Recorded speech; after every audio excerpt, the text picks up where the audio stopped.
Hey folks, this is Jake Davis with an on-the-fly review for you, and tonight I'm talking about Zombieland Double Tap, which I literally just watched. This film is directed by Ruben Fleischer, who did the original film, as well as last year's Venom.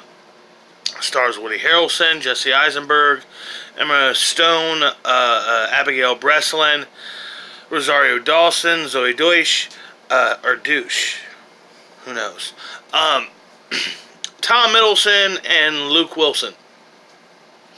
I gotta say, this is, of course, a sequel to the 2009 zombie comedy Zombieland, which, there's not so much that it beat Walking Dead to the punch, but there was this huge boom of zombie shit in the early 2010s. I guess this movie kind of triggered it, to be honest with you. I guess more even so The Walking Dead, but this movie wasn't a flop or anything. It was actually, the original Zombieland was actually a really, really good movie.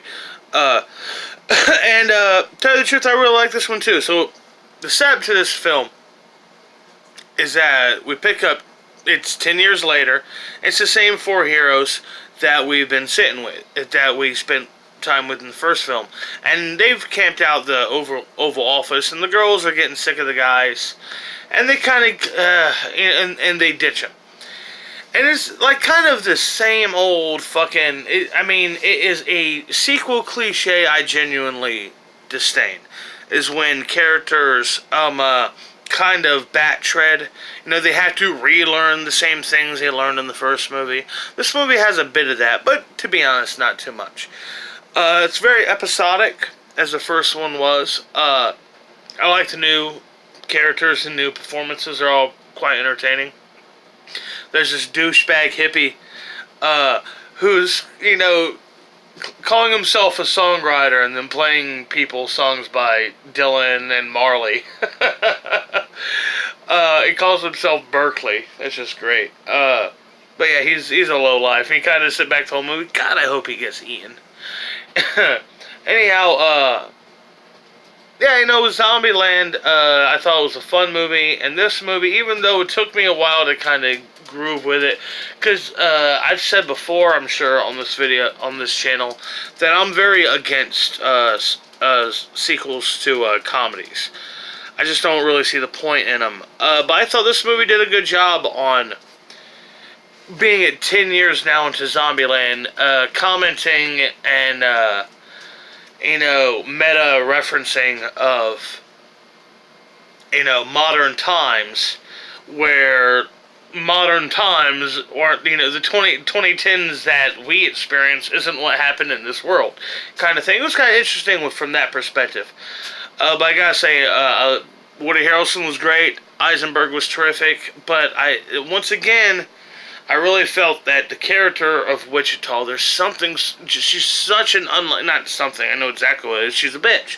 It's such an unlikable character. In fact, that character was so obnoxious, so unlikable, that actually put me off on Emma Stone for a few years. I didn't like her at all. Down to the point where it was like, I didn't even want to see her in movies. I didn't like her as an actress just because she played that bitch in that movie. Anyhow, I'm going to give Zombieland Double Tap, Zombieland 2, I'm going to give it 3.5 stars. It's good, it's funny, but it does take a while to get going. I think they could have done a little bit more with Abigail Breslin's character. Don't want to tell you what happens with her. It's not a spoiler. She doesn't get, eaten 3 minutes in the movie or anything like that. But it felt like she didn't have as much to do as the other actors. And, maybe Abigail Breslin's just not as interested in acting right now. But who knows? It was nice to see Jesse Eisenberg. It seems to be having a good year, Good performance in this. Great performance in The Art of Self-Defense. And, I might want to whisper it, but they sneak in a pro-gun message into this movie, believe it or not. Not that they're necessarily pro-gun themselves, being Hollywood folks and filmmakers, but, at least in the world of Zombieland, yeah, you should be fucking strapped. Anyhow, please like, share, comment, and subscribe. All that juicy, wonderful stuff. Get involved. I'm Jake Davis, and I'll catch you on the fly.